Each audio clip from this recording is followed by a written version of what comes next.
सनातन धर्म की अवहेलना करना तो आमिर खान की मॉडस ऑपरेंडाई है।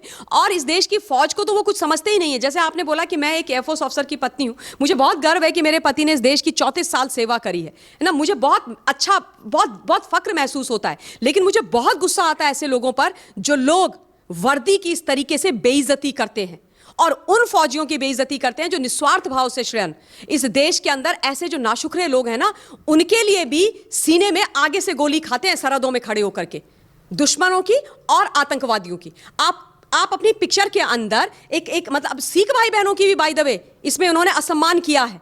और जिस तरीके से मानसिक संतुलन के बारे में आई बिलीव ये तमाम चीजें एक फौजी को इन्होंने दिखाया है। तो मैं इनसे ये बोलना चाहती हूं कि be my guest mister Aamir Khan, be my guest. मैं आपको लेकर के जाती हूं, मैं आपको लेकर के जाऊंगी सैन्य संगठनों में, मैं आपको लेकर के जाऊंगी बटालियंस के अंदर, मैं आपको लेकर जाऊंगी एयरफोर्स स्टेशन के अंदर। आइए देखिए कि कितनी मेहनत करते हैं और किस तरीके से वो मोटिवेटेड रहते हैं।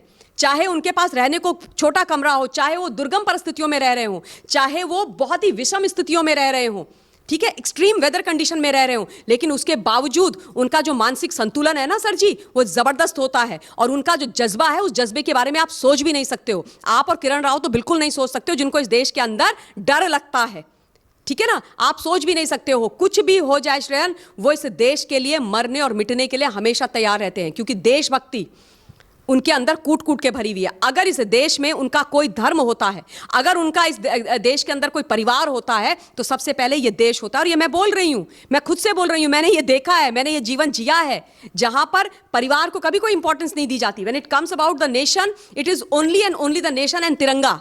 तो मिस्टर आमिर खान को कैसे समझ में आएगा उस देश की सुरक्षा जवान किस प्रकार से करता है? जिस देश के बारे में ये इतनी गलत बातें करते हैं, अपनी पत्नी के साथ बैठ करके आमिर खान को कैसे समझ में आएगा? तो बिल्कुल ये एक बहुत महत्वपूर्ण कारण है, जो चीजें इन्होंने दिखाई हैं और जिस तरीके से इन्होंने डिफेम करने की कोशिश करी है सर्विस को भी और सिख समुदाय को भी। तो ऑब्वियसली इनको उसका खामियाजा भुगतना पड़ेगा। मैम, करीना कपूर खान और आमिर खान की अपील करने के बावजूद भी बाइकॉट का इतना ज्यादा असर है लाल सिंह चड्ढा पर कि चौथे दिन भी सिर्फ 37 करोड़ रुपए की कमाई हुई है। जनता आज भी इस पिक्चर का बाइकॉट कर रही है कि वीकेंड वाले दिन भी 6 से 7 करोड़ लगभग से इतनी कमाई हो रही है इस फिल्म की। देखिए ऐसा है, जहां तक mister Aamir Khan mister perfectionist का सवाल है और उनके साथ साथ के करीना कपूर खान का प्रश्न है, शायद इन लोगों को यह दंभ हो गया था और इनको यह लग रहा था कि भाई हमारी पिक्चर तो चलेगी क्योंकि हम लोग इस पिक्चर के अंदर हैं। तो जनता की मजबूरी है, जनता आएगी, जनता हमको देखेगी। लेकिन क्या है कि जनता जनार्दन को ये पहचानते नहीं है और ये भूल जाते हैं कि जनता इनको बनाने वाली है और जनता को सही और गलत का जो फैसला और निर्णय है वो लेना बहुत अच्छी तरीके से आ गया है।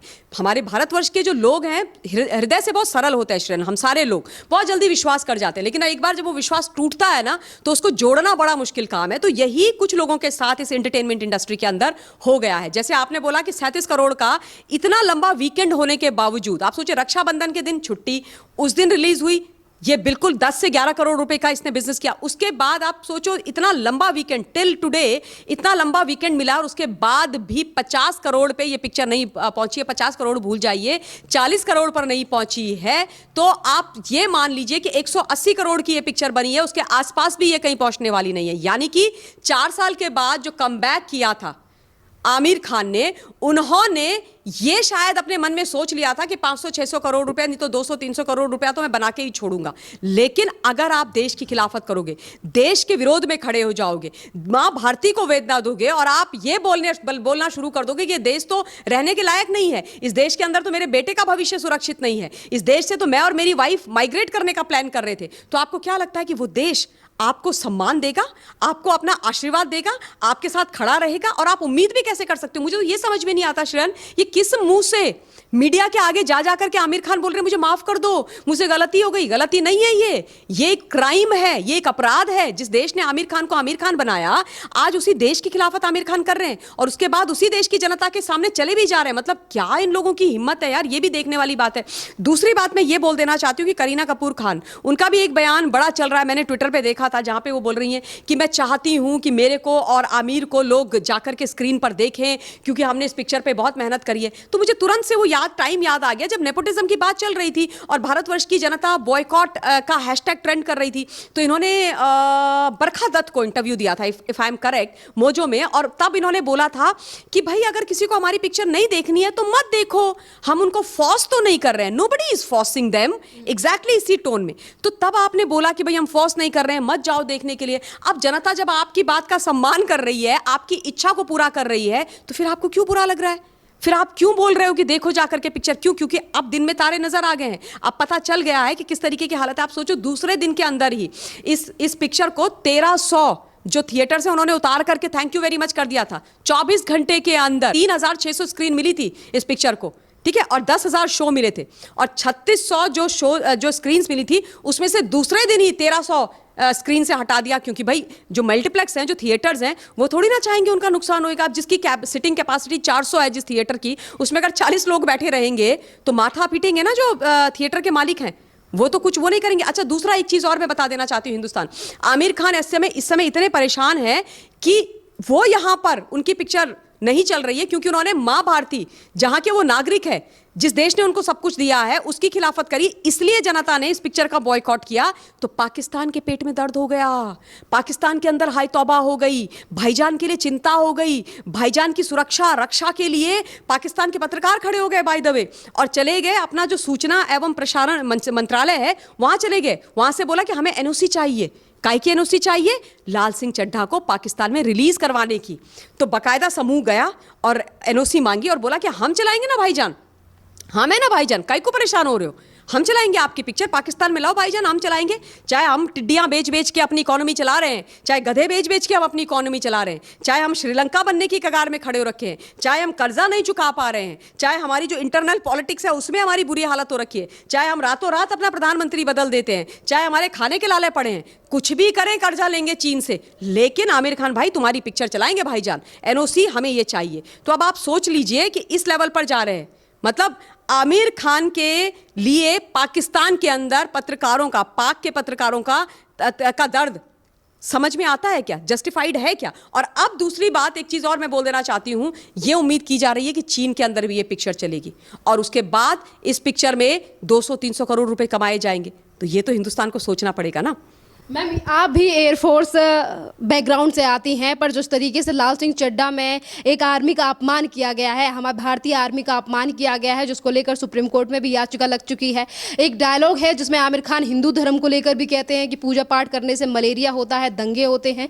तो वहीं दूसरी तरफ एक सिख को भारतीय सेना में भर्ती दिखाया गया है, जिसको लेकर जनता विरोध कर रही है और कह रही है कि ये भी एक कारण है इस फिल्म को ना देखने का। Absolutely correct. देखिए, इतनी घटिया इसकी स्टोरी लाइन है, इतनी घटिया तरीके से लिखी हुई है, और एक बार इनका जो घटियापन है ना, जो क्रिएटिव फ्रीडम के नाम पे और उसके पीछे ये लोग छुपाते हैं, वो दोबारा से सामने आ गया। सनातन धर्म की अवहेलना करना तो आमिर खान की मॉडस ऑपरेंडाई है, और इस देश की फौज को तो वो कुछ समझते ही नहीं है। जैसे आपने बोला कि मैं एक एयरफोर्स ऑफिसर की पत्नी हूं, मुझे बहुत गर्व है कि मेरे पति ने इस देश की 34 साल सेवा करी है ना, मुझे बहुत अच्छा, बहुत बहुत फक्र महसूस होता है। लेकिन मुझे बहुत गुस्सा आता है ऐसे लोगों पर जो लोग वर्दी की इस तरीके से बेइज्जती करते हैं, और उन फौजियों की बेइज्जती करते हैं जो निस्वार्थ भाव से श्रेयन इस देश के अंदर ऐसे जो नाशुक्रे लोग हैं ना, उनके लिए भी सीने में आगे से गोली खाते हैं सरहदों में खड़े होकर के, दुश्मनों की और आतंकवादियों की। आप अपनी पिक्चर के अंदर एक मतलब सिख भाई बहनों की भी बाय द वे इसमें उन्होंने असम्मान किया है, और जिस तरीके से मानसिक संतुलन के बारे में आई बिलीव ये तमाम चीजें एक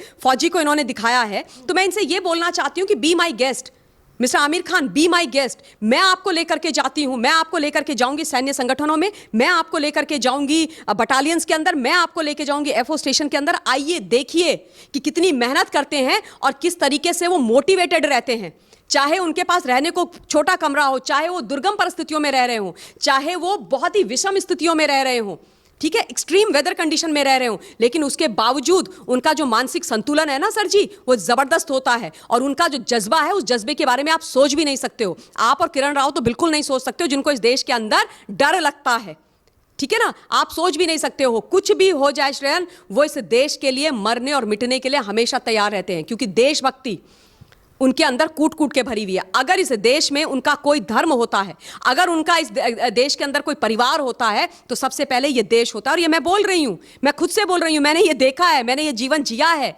जहां पर परिवार को कभी कोई इंपॉर्टेंस नहीं दी जाती। When it comes about the nation, it is only and only the nation and तिरंगा। तो मिस्टर आमिर खान को कैसे समझ में आएगा उस देश की सुरक्षा जवान किस प्रकार से करता है, जिस देश के बारे में ये इतनी गलत बातें करते हैं अपनी पत्नी के साथ बैठ करके, आमिर खान को कैसे समझ में आएगा? तो बिल्कुल ये एक बहुत महत्वपूर्ण कारण है, जो चीजें इन्होंने दिखाई हैं और जिस तरीके से इन्होंने डिफेम करने की कोशिश करी है सर्विस को भी और सिख समुदाय को भी। तो ऑब्वियसली इनको उसका खामियाजा भुगतना पड़ेगा। एक तरफ लाल सिंह चड्ढा में जिस तरीके से वो भारतीय सैनिक का रोल कर रहे हैं, आज जनता अगर इस फिल्म का बायकॉट कर रही है, फिल्म नहीं चल रही है, तो आमिर खान ने अपने घर पर तिरंगा भी लगाया। और वहीं जनता वो एक और बात को भी लेकर बायकॉट कर रही है आमिर खान का, और ये कह रही है कि जब केबीसी में गए थे तब तो उन्होंने नहीं सल्यूट किया था हमारे भारतीय जवान को, और आज वो घर पर झंडा लगा रहे हैं और अपनी फिल्म में ही भारतीय सेना और सिख समुदाय का अपमान कर रहे हैं। देखिए, हाथी के दांत ना खाने के और दिखाने के और होते हैं, और इसका सबसे बड़ा उदाहरण आमिर खान से बड़ा कोई हो नहीं सकता है। पल में तोला पल में माशा। टर्की में चले गए उस राष्ट्रपति के घर में जिन्होंने इस देश की खिलाफत करी, जिन्होंने धारा 370 और 35A को मोहरा बना करके भारतवर्ष के बारे में इतनी खराब खराब बातें करी, है ना। इन्होंने अपनी पत्नी के साथ मिलकर के इस देश के बारे में आज नहीं बोली, मुझे हमेशा से ये बोलते आए हैं। और उसके बाद जब इनको लगा कि पिक्चर नहीं चल रही है, तो इन्होंने तिरंगा अपने घर में फहरा दिया, उसकी फोटो डलवा दी सोशल मीडिया में। आपको क्या लगता है कि तिरंगे के लिए मिस्टर आमिर खान को बहुत प्रेम है? बहुत प्रेम है। आज से पहले इन्होंने तिरंगा क्यों नहीं लगाया भाई? और केबीसी में ये गए, इमेज करेक्शन का पूरा गिमिक नहीं लगता हिंदुस्तान आपको कि आप फौज को दिखा रहे हैं? तो वहां पर तमाम जिस एपिसोड में, ओपनिंग एपिसोड में, जहां पर हमारे देश के मान सम्मान अभिमान हमारे फौजी भाइयों को बुलाया है, आप उसमें जाते हैं। और उसके बाद मैंने भी देखा था वो ट्रेलर, जब मेरे को किसी ने भेजा, उसमें मतलब पूरे का पूरा जो स्टूडियो है, जो सेटअप है, उसमें सब लोग इंक्लूडिंग मिस्टर अमिताभ बच्चन सब सल्यूट कर रहे हैं, और एक बंदा है जो सल्यूट नहीं कर रहा है। कौन? आमिर खान। आमिर खान को सल्यूट करने से प्रॉब्लम, आमिर खान को वंदे मातरम बोलने से प्रॉब्लम, आमिर खान को इस देश से प्रॉब्लम, लेकिन झंडा लगाना हाथी के दांत खाने के और दिखाने के और मजबूरी। क्यों? क्योंकि पिक्चर चलानी है लाल सिंह चड्ढा, और कुछ नहीं है, और कुछ नहीं है। अपना जो स्वार्थ है वो हर चीज से ऊपर है श्रेयन। तो ऑब्वियसली देश की जनता प्रश्न करेगी ना, ऑब्वियसली देश की जनता ट्रोल करेगी। उसके बाद ट्रोल होते हैं तो बोलते हैं हमको ट्रोल क्यों कर रहे हैं, ये ट्रोल आर्मी है। बाय द वे, एक चीज और मुझे याद आ गई। हाँ एग्जैक्टली, ये बोला इस फिल्म के डायरेक्टर ने अपने इंस्टा पोस्ट में डाला और बोला कि जो लोग बोल रहे हैं, हैशटैग चला रहे हैं बॉयकॉट लाल सिंह चड्ढा, वो पेड आर्मी है, पेड ट्रोल्स हैं। इन्होंने क्या समझ के रखा हुआ है भाई? अपनी तरह समझ के रखा हुआ है कि पैसे से ऊपर कुछ नहीं है। क्रिएटिव फ्रीडम के नाम पर पैसा कमाने के लिए आप कुछ भी रबिश चीजें दिखाओगे। क्यों? क्योंकि आपको धन चाहिए, और उसके बाद जब आपको वो पैसा जिसके लिए आप निचले स्तर पर गिर जाते हो वो ना मिले, तो उन सच्चे देशभक्तों को जिस देश के साथ खड़े हैं और वो देश के साथ अन्याय नहीं देख सकते हैं, वो जब हैशटैग बॉयकॉट लाल सिंह चड्ढा चलाते हैं for the correct reasons in favour of mother India, तो आप उनको बिकाऊ बोल देते हैं। आपको वो बिके हुए लगते हैं। इस देश की जनता को ना आप समझ नहीं पाओगे। आप लोगों ने इस देश की जनता का सिर्फ दोहन किया है।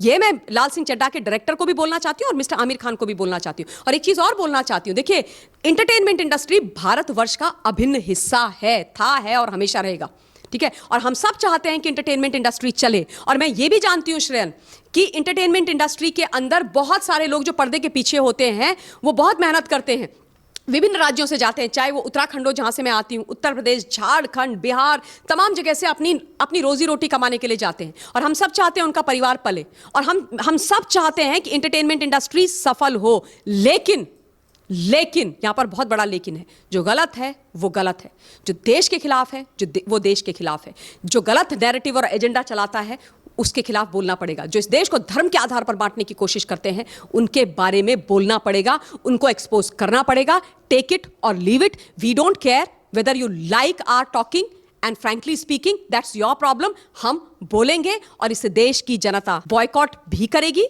लाल सिंह चड्ढा जैसी पिक्चर्स का, लेकिन उसके साथ साथ वो बिकाऊ नहीं है। Get that in your head. Thank you ma'am.